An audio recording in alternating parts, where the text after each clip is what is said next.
Shalom, I'm Chris. Let's follow Jesus along the Talmidim way.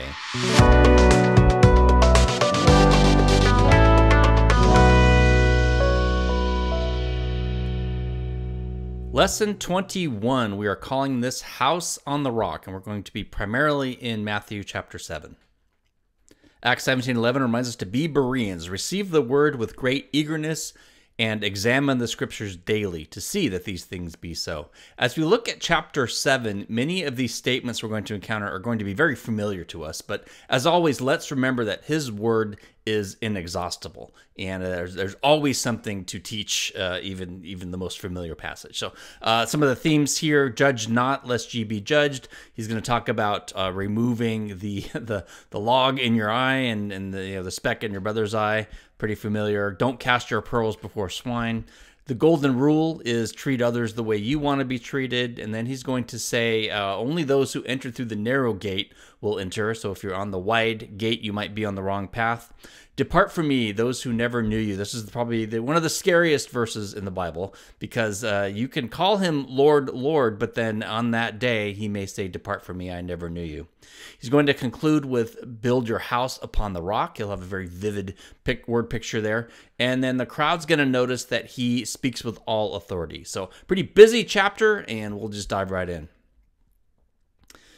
Matthew 7, verse 1, do not judge so that you will not be judged. For in the way you judged, you will be judged, and by your standard of measure, it will be measured to you. This is a classic example of the world knowing a little bit about the Bible and taking a verse that's completely out of context, because most of the rest of this chapter is going to be about judgment in the sense of we need to be discerning. And so we need to understand what Jesus is saying here. If Jesus meant for us to avoid all acts of discernment, then just about anything we do other than study God's word would be a better use of your time. But we know that taking the verse in context means we've got to understand what Jesus was saying. He wasn't saying don't judge anytime. He is saying don't be condemning. And there's a big difference there. The big message from the sermon is really a call for us to discern right from wrong and good from evil. So this is why it's important to be Bereans and important to study his word. Measure for measure, that phrase occurs frequently in Jewish literature. We've actually seen this before in Matthew chapter 5, verse 7, where he says the merciful will receive mercy, and Matthew 6, where he said forgive and you will be forgiven the way your Father forgives you. So a good way for us to read this is because we have been pardoned, in the same way we should pardon others. So is that kind of condemning judgment? We have been forgiven. We should not be using that to condemn everyone else. So to judge, as Jesus uses it here, means to sit in a position of superiority and pronounce a sentence. That's just not our place. It is not for us to ever declare anyone to be eternally lost. We can inspect the fruit, as he'll talk about later in this chapter, but it's not our place to chop down the tree. It's also, if you think about it this way, it's impossible to love your neighbor as yourself and condemn that person at the same time. 1 Corinthians 4 says, therefore, do not go on passing judgment before the time, but wait until the Lord comes, who will bring both to light the things hidden in the darkness and disclose motives of human hearts. Then praise will come to each person from God. So judgment in this sense is the Lord's responsibility only. Verse 3, when you look at the speck that is in your brother's eye, but do not notice why do you look at the speck that's in your brother's eye, but do not notice the log that is in your own? How can you say to your brother, let me take the speck out of your eye, and look, the log is in your own eye? You hypocrite. First take the log out of your own eye, then you will see clearly to take the speck out of your brother's eye. So this image about a log and a speck was possibly a little humorous to his original audience, but it made the point. What we're talking about here is having a critical spirit, being a hypocrite, not seeing all that we've been forgiven, and not in turn, extending that grace and mercy to others. Our society is filled with people who love to point out the most insignificant defects in others, but won't see major deficiencies in their own characters. And so this is a call for self-examination before opening your mouth. So in the church, we have those who seem to expect sinless perfection. and it's easy to condemn others in the name of being right. While we are to know certainly what we believe and why we believe it, we're also called to speak the truth in love. Lots of people know how to speak the truth, but they tend to forget the in love part. And so speaking in love is the antidote for that critical and condemning spirit. Luke 6:40 is a parallel passage to this, and it contains a very critical statement. A student is not above his teacher, but everyone, when he has been fully trained, will be like his teacher. So why do you look at the speck in your brother's eye, but do not notice the log in your own? So that's a parallel from Matthew. So in saying a student is not above his teacher, Jesus did not ask his disciples to achieve sinless perfection. He wants us to commit to being his disciples who seek his kingdom first and his righteousness. It's not about us being right, and it's not about us winning arguments. He sets down his own life as a model for us to follow. Lancaster writes, discipleship is a process of training and not instantaneous transformation.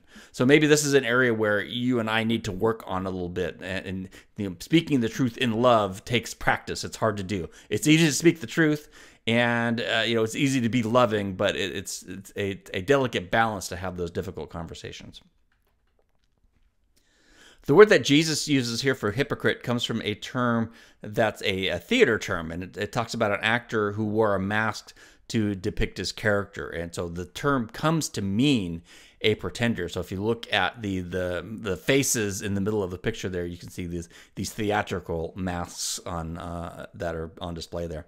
So this type of hyperbolic language was pretty common in the Old Testament prophets. Micah said the mountains will melt like wax before the Lord. And the message is that people should be humble enough to receive correction.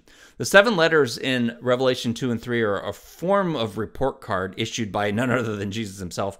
And I believe it's worth our time to read those letters periodically, even if we're not formally studying the book of Revelation, because they contain a series of points where Jesus is saying, well, you're doing okay here, and you need to improve this area. So with a couple of exceptions, each congregation received some form of praise, and each received some points of correction. Now, a couple of them did not receive either one, so then those are definitely worth your study and getting into. What were they doing wrong, particularly the church at Laodicea? And all of this can be tied back to obeying or disobeying something previously taught in the Bible. And we're going to see throughout this chapter, there's this thought of two ways. Two ways are set before you: the way of the blessed and the way of the wicked, the way of the righteous and the way of sinners, the way of those who are truly okay versus the way of those who think they are okay. So it's good to ask, what would his letter to our church congregation look like? What praises would we get? So, or like Laodicea, do we think we're okay, but we're actually, Jesus would have nothing good to say? And so it's worth it to look at that, those chapters, Revelation 2 and 3, and put yourself in there. What would Jesus say to you? I saw a funny cartoon. It was a bathroom mirror that had the following etched in the glass, and it said, warning, issues in mirror are larger than they appear. So if you've seen that rear view mirror on a car that says objects in mirror are closer than they appear, when you look in the bathroom mirror, issues in that mirror are larger than they appear, meaning you need to self-inspect before you condemn others. Do not give to dogs what is holy, and do not throw pearls before pigs, or they will trample them under their feet and turn and tear you to pieces. So pigs and dogs were unclean animals. They typically ate the vilest things here. So the imagery is vivid, right? If you're not wise, then you may be trampled to death and torn by these animals. Gentiles were often called dogs. Matthew 15:26 references that. And the 10th Roman Legion actually had a wild boar, and so they were all around Israel at this time. And so this can sound offensive, but Gentiles or Romans were commonly called dogs and pigs. But those who follow the God of Israel are not counted as dogs and pigs. In Matthew 28, Jesus is going to send his disciples out into the world of the dogs and the pigs so that they might come to faith. So even though they're dogs and pigs, Jesus still loves those dogs and pigs. What's interesting here, and the things I read, scholars weren't sure whether this verse 6, concludes the previous section about accusing, or whether it introduces the ask, seek, knock section. Now, I thought that's interesting. If it's concluding the I passage, then Jesus could be saying, do not bother trying to correct one who will not listen. First take the log out of your own eye, then you will see clearly to take the speck out of your brother's eye. Do not give what is holy to dogs, and do not throw your pearls before pigs. This is actually the majority opinion, so they would take this interpretation. It's as if Jesus is saying, after you've undertaken the requisite self-examination and you can still speak the truth in love, you have to take the next step of evaluating the person's capacity to hear what you have to say. You might be wasting your breath. There is an option, though, where it could introduce the next section. So Jesus could be saying, only give to those who want what you have to offer, just as God only gives to those who diligently seek him. Do not give what is holy to dogs. Do not throw your pearls before pigs, or they will turn and trample them under their feet and turn and tear you to pieces. Ask, and it will be given. Seek, and you will find. Knock, and it will be open to you. So there's a way to read it both ways. So it's a good reminder that the chapter and verse breaks are man-made, but these verse groupings that are in some of your printed Bibles are entirely the opinion of the translators. It's just an educated guess. So whenever you see a section break, you have to take that with a little bit of a grain of salt. So just because translators place a separation between verses 1 through 6 and then set off 7 and up through 11 as a separate thought doesn't automatically mean we should read these as separate thoughts. In fact, having the first thought begin, do not judge, in verse 1, and then the second thought begins, do not give, might actually be a good way to read this. And this starts to sound a little like the Ten Commandments, where you have do not murder, do not commit adultery. So we have some of that going on here as well. Ask, and it will be given to you. Seek, and you will find. Knock, and it will be open to you. For everyone who asks receives, the one who seeks finds, and the one who knocks it will be opened. Or what person is there among you who, when his son asks for a loaf of bread, will give him a stone? Or if he asks for a fish, will give him a snake? He won't give him a snake, will he? So if you, despite being evil, know how to give good gifts to your children, how much more will your Father who is in heaven give good things to those who ask him? So this is really an astounding promise. But notice the placement in the passage here. It's after we have removed any critical and condemning actions and thoughts, and after we have undertaken humble introspection, then we can more completely and effectively submit our petitions to God. This same progression is actually used by James in James 4:2. You lust and do not have, so you commit murder, and you are envious and cannot obtain, so you fight and quarrel. So if things aren't, it's almost going back to the passage about if you bring your gift to the altar and remember that your brother has something against you, go fix that first. Because once you fix that, this could be why you do not have, because you do not ask. So it could all be tied together. We need to get our spiritual house cleaned, and then we will be more effective servants. What man among you who, if he asks his son for bread, will give him stone? This is called a kol v'homer argument. It's called light to heavy, sometimes called a how much more argument. And it's similar to if A equals B and B equals C, then A equals C. So A, evil people give good gifts to their children. B, God is not evil, but he's all good. So how much more does God give good gifts to his children? That's the thought there. So another truth that could be gleaned from this passage is that we don't need to bargain with God. He already knows what we need. We don't need to manipulate him as if we could, to get what we want. In a lot of cases, our bargaining looks something like, God, if you make this one thing happen, then I promise I will, do some good thing. He already wants to bless us. He doesn't need convincing. If he says no, it's because he loves us too much to say yes for whatever we're asking for. So we think we can handle the truth, but we can't handle the truth. A good parent will never indulge their child by giving them everything they ask for, and God is the best parent that we could possibly have. Another aspect to this, the ancients typically believed they were dealing with capricious deities who had to be appeased and bargained with. So in Christianity, we like to say, I don't have a religion, I have a relationship. That can be somewhat confusing. A non-believer may not have any idea what we're talking about. So we need to explain what we mean by that. Most religions teach that to get the deity's favor, you have to appease with some type of gift or some type of ritual. In other words, we can think of it as religion puts the worshiper in the role of an enslaved person who must constantly appease his or her master. But in these verses here, Jesus is elevating us, not as servants, but as his followers. We're the status of children in his home. And that's incredibly profound. And so the thought of we are in that relationship with our Father who wants to give good gifts to us. And, he knows what we need, just like a father knows what a young child needs more than the young child does himself. So a very profound statement when we start peeling back the layers. The golden rule here: in everything, therefore, treat people the same as you want them to treat you, for this is the law and the prophets. This teaching was not altogether new with Jesus. Rabbi Hillel preceded Jesus by a few decades. He wrote, "That which you would not do not do to your neighbor."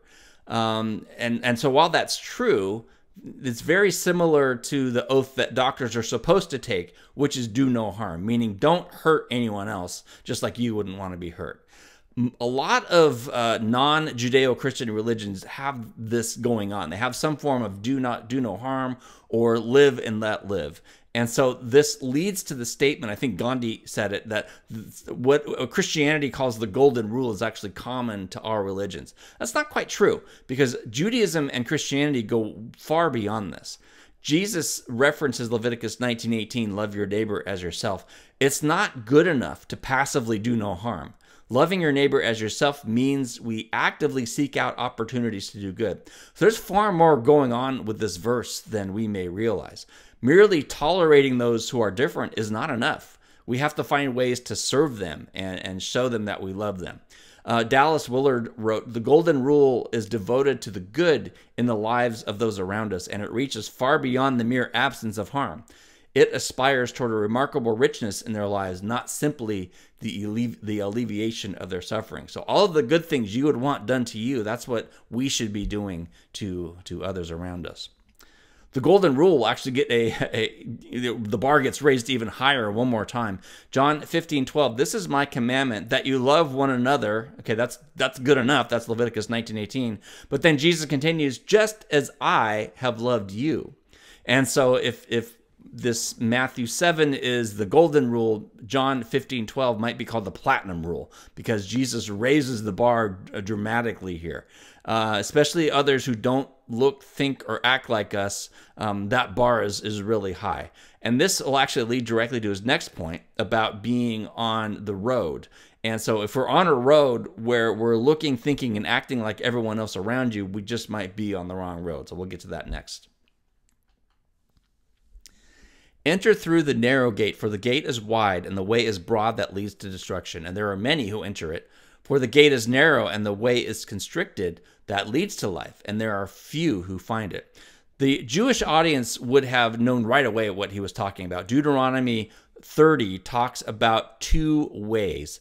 And beginning in verse 15, "See, I have placed before you today life and happiness, and death and adversity.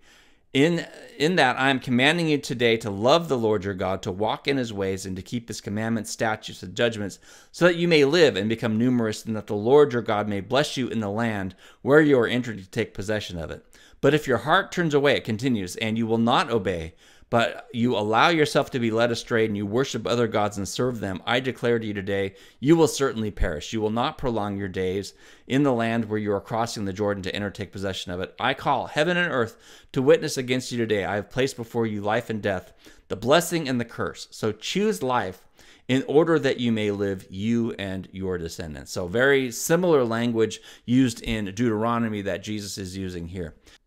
But Jesus adds a wrinkle here. It's not just that there are two ways, one leading to life and one leading to death. That's how the passage is commonly taught today. He is also making the point that the number of those who are actually walking along the narrow path is substantially lower than those who think they are walking along that path.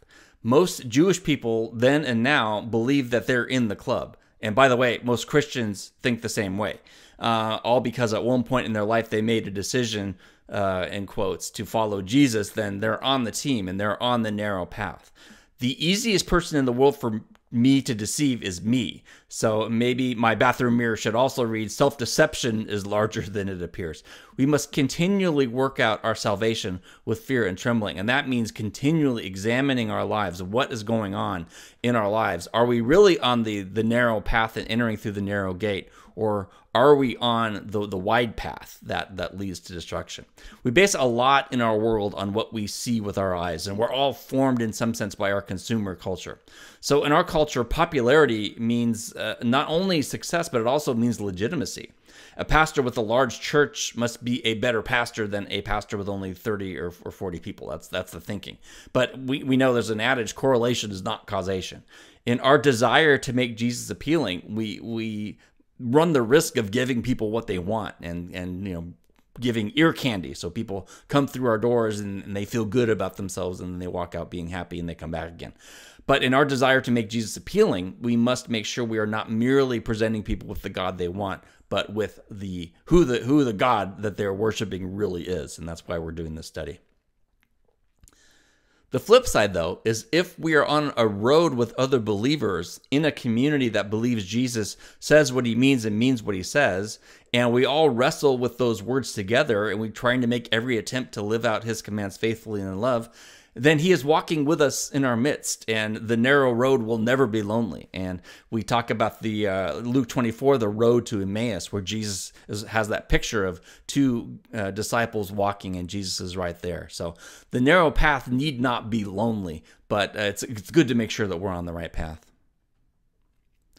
Continuing that thought of maybe being on the wrong path, beware of false prophets who come to you in sheep's clothing, but inwardly are ravenous wolves. They lead the sheep astray, so that the sheep think they're doing okay, but they're actually in grave danger. You will know them by their fruits. Grapes are not gathered from thorn bushes, nor figs from thistles, are they? So every good tree bears good fruit, but the bad tree bears bad fruit. A good tree cannot bear bad fruit, nor can a bad tree bear good fruit. Every tree that does not bear good fruit is cut down and thrown into the fire, so you will know them by their fruit. So here's a proof that back in verse 1, Jesus is not saying we should never judge. Right here, he's calling on us to judge another's fruit. But notice it's not enough to judge fruit. A bad tree can bear fruit that looks good, but is actually not good. So we have to have discernment regarding another's character and who they are inside, not just their outward accomplishments. One point I would make is don't always assume the ravenous wolves know that they're being ravenous wolves. I think it's entirely possible to have a huge and, quote, successful ministry, but really you're following a diseased tree that makes the fruit rotten, if I could mix all these metaphors here. Well-intentioned but very misguided teaching can do a lot of damage. We have a lot of vineyard-type imagery throughout the Bible. This would be a great time to tell the story of Naboth's vineyard and Isaiah's vineyards, but unfortunately we don't have the time. You can read about Naboth's vineyard in 1 Kings 21. Isaiah's vineyard is in Isaiah 5, and I can read the first couple of verses here.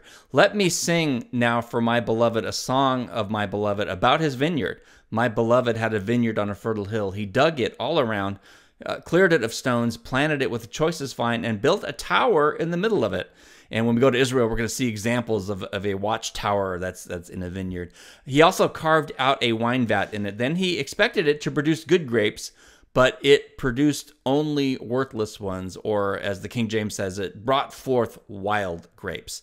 So we need to have good grapes, and so Jesus is playing on this imagery that goes throughout the Old Testament about producing good grapes.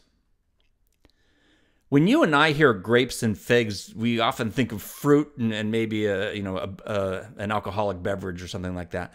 The original audience, though, would have identified grapes and figs as two of the famous 7 species from Deuteronomy chapter 8. So Deuteronomy chapter 8, verse 7, the Lord God is bringing you into a good land, a land of streams of water, of fountain and springs, flowing out in valleys and hills, a land of, here are the 7 species, wheat and barley, vines, fig trees, pomegranates, olive oil, and honey. And when they say honey, they don't mean bee honey. They're probably referring to date honey that comes from the date palm tree. So grapes and figs are connected throughout with goodness. A good land brings forth good grapes and good figs here. So, again, this is what Jesus is drawing on culturally here. Many of these, again, become idioms that run throughout the Bible. So Jesus talks about being the bread of life and the vine, and we're the branches. Melchizedek, back in Genesis, serves Abraham bread and wine. In our Genesis study, we just looked at chapter 40 that has the baker, the bread baker, and the cupbearer, the wine steward. And so when we go to Israel in a couple of years, we're going to learn all about the 7 species, because it becomes really foundational to understanding all of these references that run throughout the Bible. There's another interesting thing about trees, particularly fruit-bearing trees. They don't have to labor to produce good fruit. It just happens. And so I think there's a lesson there. If we are rooted in Jesus and we're obeying his commands, then all of these things, these high bars he's establishing in the Sermon on the Mount, they won't be a burden to us. They'll just happen because we're his, and he will give us all his strength. Not everyone who says to me, Lord, Lord, will enter the kingdom of heaven, but the one who does the will of my Father who is in heaven will enter. Many will say to me on that day, Lord, Lord, did we not prophesy in your name, and in your name cast out demons, and in your name perform many miracles? And then I will declare to them, I never knew you. Leave me, you who practice lawlessness. This is a very sobering passage. Mark Twain supposedly said, it ain't the parts of the Bible I can't understand that bother me. It's the parts I do understand. And so this is one of those very tough verses to hear. That day is a reference to the day of the Lord. Whenever you see that day in the Bible, it's usually referring to the day of coming judgment. So many will be surprised on the day of judgment. Not just a few, but many will be surprised.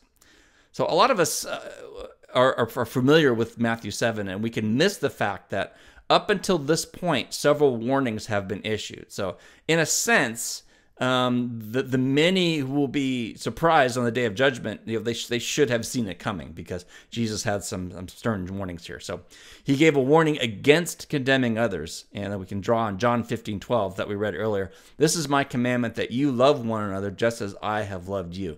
We can't love and condemn at the same time. So we need to make sure we're loving. He also argues against self-deception. Psalm 139:23, search me, God, and know my heart. Put me to the test. Know my anxious thoughts. See if there's any hurtful way in me, and lead me in the everlasting way. So we ask God to lead us along the narrow path. We self-examine our claims that we belong to him, and in so doing, we work out our salvation. Against being popular, right? We're to be humble servants. Matthew 18:4, whoever will humble himself like this child, he is the greatest in the kingdom of heaven. So we need to be like Joseph. We're studying Joseph in our Genesis study. When people all around him saw his good works and his outstanding character, even pagans had to say, the Lord is with him. And so you had this testimony just by who he was. And then finally, we just saw against false prophets and teaching, and our antidote for that is Acts 17:11.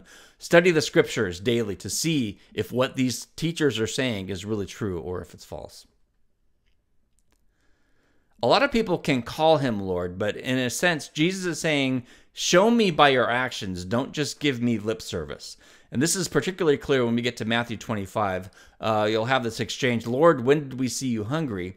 And then Jesus will say, that which you did, or in another passage, didn't do, for the least of these, my brothers and sisters, you did or didn't do for me. Matthew 25:34 through 46.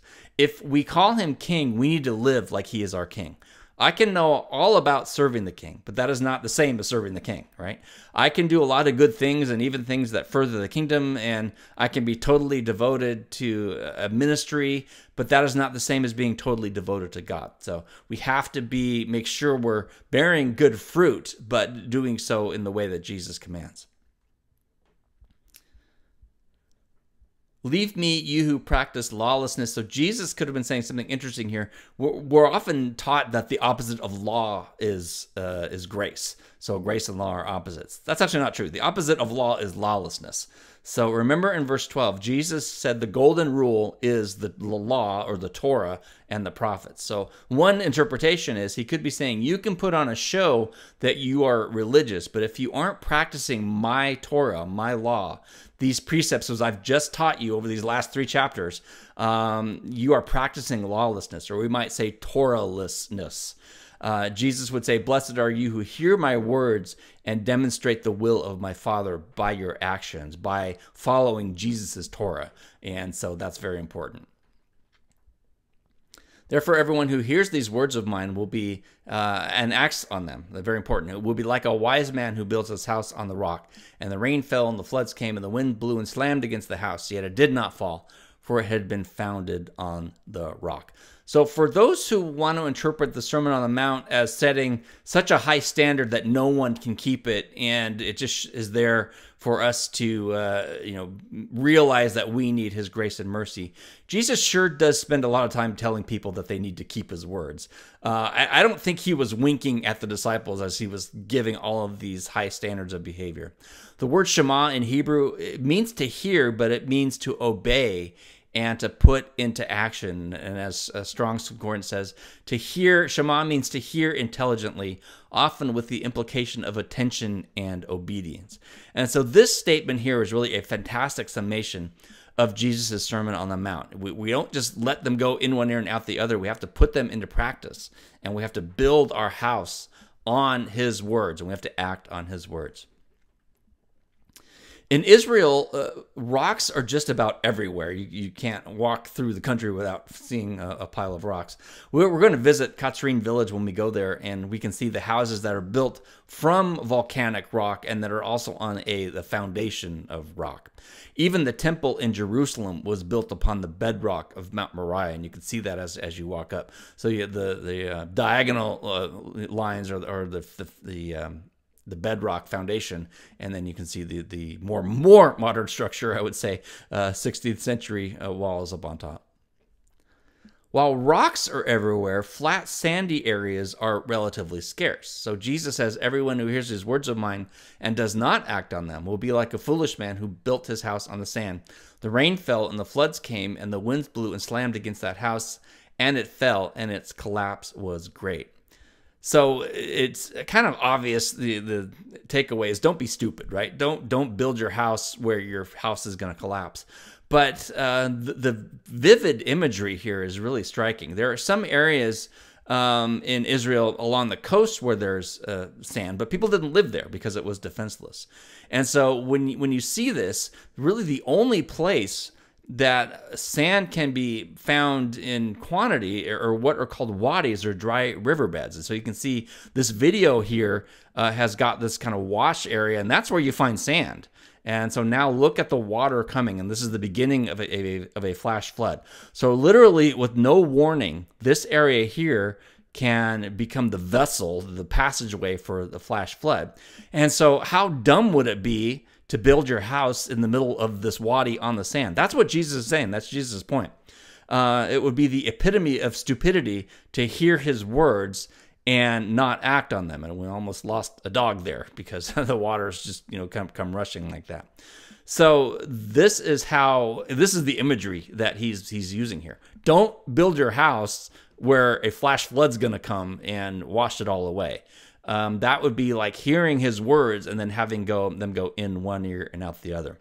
In our live Wednesday night teachings, we have the scene from The Chosen where Jesus is speaking these words, and it's really become the theme for what we want. Building your house on the rock means you're a doer of the word and not hearers only. And James 1:22, prove yourself to be doers of the word, not just hearers who deceive themselves. And so, this imagery here is vivid. You can see all the water flowing there. A lot of times this is taught as Christians are the ones who build their houses on the rocks. Non-Christians build their houses on the sand. I think that might be taking a more simplistic view of it. Jesus, as we said over and over again, he's talking to his disciples. And he could be comparing two kinds of people who profess to follow him. In other words, there could be two groups of Christians. One builds their house on the rock, one builds their house on the sand. We have to think about this. The two houses outwardly look the same. They may actually have the same furniture and furnishings, but it's what is invisible, what's below the surface, in our case, what's in our heart, that is the difference. John Stott writes, both read the Bible, both go to church, both listen to sermons and buy Christian books. The reason you can't tell the difference between them is that the deep foundations of their lives are often hidden from view. But Jesus alone knows the quality of that foundation. And again, we need to build our house on the rock. That's our memory verse. Matthew 7:24. Everyone who hears these words of mine and acts on them will be like a wise man who built his house on the rock. And so very critical memory verse there. We want to be disciples who are doers of the word and not hearers only. In closing here, when Jesus finished these words, the crowds were amazed at his teaching, for he was teaching them as one who had authority and not as their scribes. When Jesus came down from the mountain, large crowds followed him. So just like we do today, in fact, in college and graduate school, we're required to, we have to cite someone to give our words authority. So we cite a more famous commentary to boost our credibility. Most teachers in that day would build on the tradition of their predecessors. So they would say, according to Rabbi so-and-so, I am now teaching you this. We might call the Sermon on the Mount a type of a throwdown, a line in the sand, so to speak, to use a reference from the last passage. Jesus is claiming that his words have the power to bring life to those who are walking along the narrow path. So the crowds came down from the mountain. When Jesus came down from the mountain, large crowds followed him. So again, this brings some clarity here. The passage started out as a confidential briefing for his core Talmidim, his core disciples. Matthew 5:1, now when Jesus saw the crowds, he went up on the mountain, and after he sat down, his disciples came to him. But as he was teaching, we know the crowds began to gather, because in 4:25 of Matthew, they were from Galilee, Decapolis, Jerusalem, Judea, and from beyond the Jordan. They all found his location, and they all joined in to hear this amazing teaching. As C.S. Lewis says, Jesus is either a liar or a lunatic, or he's Lord. Another way to say it, he's either a criminal, he's crazy, or he's the Messiah, he's Christ. The original audience did not view this as merely a good teaching with a few great points. They said he spoke with authority. He was not like an ordinary teacher. They believed he had divinely given authority, and that's a big difference. So we, as listeners, we have to determine whether he rightly has that authority or not. You can't say he's my Lord and then dismiss the Sermon on the Mount as outdated, impractical, or impossible, right? His words either mean something or they don't. So that this is just a high ethical standard, you can't leave it at that. You got to get off the fence, right? You're either on the narrow path and you're following him, taking him seriously, which I pray that all of us are. Pray that I am, or we're self-deceiving ourselves. We're calling ourselves believers, but we're actually just giving lip service to it. And so the whole point of this passage is, put your faith into action. Be disciples who love Jesus and love others because of what Jesus brings to us. And so that's really the underlying message of this theme. Or to put all that another way is, let your light so shine before others that they may see your good works and glorify your Father in heaven. This is just an incredible passage, and I hope you've enjoyed digging into it as much as I have. An author by the name of Skye Jethani wrote a book called about the Sermon on the Mount called What If Jesus Was Serious? I've sprinkled a lot of his thoughts throughout this particular lesson. I just found it a couple weeks ago. He concluded with a great quote. He said, imagine how your life would be different if you took him at his word, and imagine how our world would be different if those who claimed to follow Jesus actually did. So Skye Jethani, what if Jesus was serious? For our live Wednesday night teachings, we're going to have one more summation on the Sermon on the Mount. And then in a couple of weeks, we'll be right back here to continue our verse-by-verse study, and we'll pick it up with John the Baptist in prison. So again, hope you've enjoyed this series on the Sermon on the Mount. Hopefully more than just enjoyed it, I hope we all can put these words into practice and let our light shine. So we'll see you next time on our gospel study on Talmidim Way.